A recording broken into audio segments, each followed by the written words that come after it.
La décroissance, alors, la décroissance, moi, ça me paraissait, pendant longtemps, bon, bah, j'étais un peu dans une espèce de choses pas très clarifiées en moi.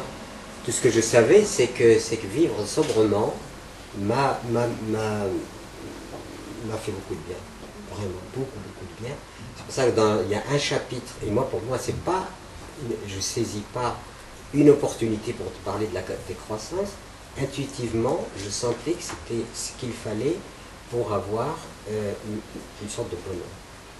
Et il y a un chapitre dans du Sahara aux Cévennes qui traite de la pauvreté en tant que valeur de bien-être. Il ne s'agit évidemment pas de misère.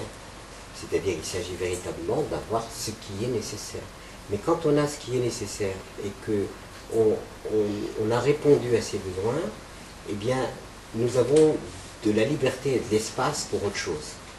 Et chez nous, on a toujours fait de la musique, par exemple, parce que si on avait accepté ce qu'on nous disait, produisez plus, etc., on n'aurait jamais pu avoir une vie, disons, autre. On aurait consacré notre temps à produire et au détriment d'être vivant.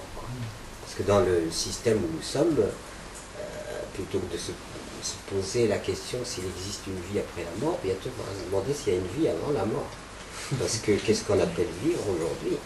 Qu'est-ce que c'est que vivre? Est-ce qu'un être humain, il est né simplement pour produire et consommer jusqu'à la fin de ses jours? Ou est-ce qu'il est né pour s'épanouir, pour intégrer tout ce qui lui est nécessaire pour être heureux dans la vie? Et voilà, pour moi, je ne peux pas transiger là-dessus. Donc ça ramène aux théories de la décroissance. La théorie de la décroissance de Rögen, par exemple, eh bien, c'est le seul économiste qui mériterait le prix Nobel, parce que lui, il parle vraiment d'économie. Les autres ne parlent pas d'économie, c'est pas vrai. Il n'y a jamais eu un système moins économe que ce que nous appelons aujourd'hui l'économie. Jamais. Jamais il y a eu un système qui a autant dissipé, autant détruit, autant épuisé, etc. Et on appelle ça économie. Donc c'est en contradiction avec les règles mêmes de ce qu'on appelle l'économie, que la nature d'ailleurs nous démontre parfaitement, parce qu'elle n'a pas de poubelle, elle ne crée pas de déchets, tout ce qu'elle crée organique. Et que devrait être l'économie? L'économie, c'est une discipline noble dont l'objectif est de permettre au plus grand nombre d'acquérir les biens nécessaires à la vie. Aujourd'hui, on est loin du compte, parce que pendant que d'un côté, on a cette croissance économique, de l'autre côté, il y a 2 milliards d'individus sur la planète qui sont en survie. Ils n'ont pas suffisamment de nourriture, suffisamment d'eau potable, etc.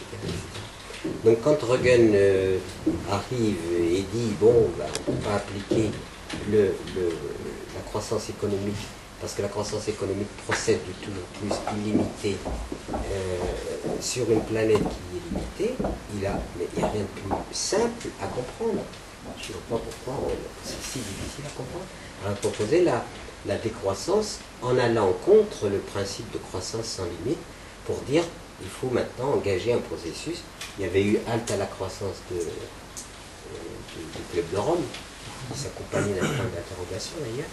Et puis Rögen, il a bien vu que toujours plus, ensuite vient l'empreinte écologique qui vous dit que si chaque habitant de la planète voulait vivre comme l'Américain, il faudrait cette planète, etc. Donc ce qui veut dire qu'aujourd'hui, l'intelligence, la lucidité devrait nous faire comprendre que ce vaisseau Terre n'est pas en mesure de reproduire les ressources à la vitesse dont les consomme 1/5 de l'humanité. Avec les pays émergents, évidemment, ça va. Le club des voraces va arriver. Donc, il n'y a rien de plus logique que ça. Seulement, c'est très difficile à faire comprendre par la voie stricte de l'économie et du langage conventionnel. Le langage conventionnel d'aujourd'hui, du politique, c'est de dire il n'y a pas de salut sans la croissance. Alors, comment amener un discours qui dit mais non, la croissance n'est pas la solution, mais le problème. Comment faire comprendre que c'est le problème? Et à des gens qui sont convaincus d'un précepte, d'un dogme absolu, que sans la croissance, on ne peut pas évoluer. Donc j'ai renoncé plutôt à ce discours, bien que j'ai essayé de l'expliquer, et puis il y en a qui le comprennent bien sûr. Et puis j'ai choisi la sobriété heureuse parce que finalement ça me paraît s'adresser non pas d'une façon générale à un système, mais à une personne. Par la sobriété, je peux être heureux, et c'est vrai. Donc à partir de ce moment-là, comment finalement ce que je perds soi-disant sur l'avoir, je le gagne sur l'être. Et or, aujourd'hui, nous sommes dans l'avoir et pas dans l'être. C'est ça ce que j'appelle l'aliénation, c'est que cette aliénation fait que nous n'avons pas le temps d'être. Alors, on existe. Voilà. On est existant, mais on n'est pas vivant. Et c'est une différence. L'existentialisme, la philosophie de l'existentialisme, c'était ça. C'est-à-dire que je suis présent au monde, voilà. Alors peu importe, je suis peut-être une mécanique biologique, j'en sais rien, mais je suis existant, mais je ne suis pas dans l'être profond.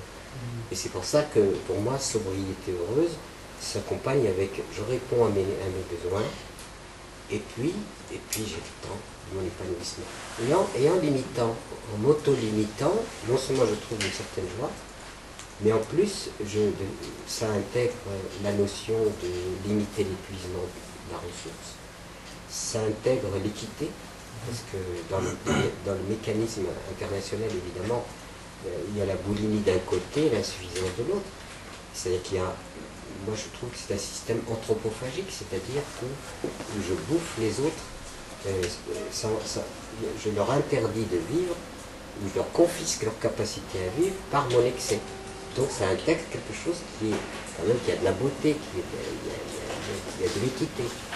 Et c'est un peu pour ça que de la décroissance soutenable, je suis passé à la sobriété heureuse.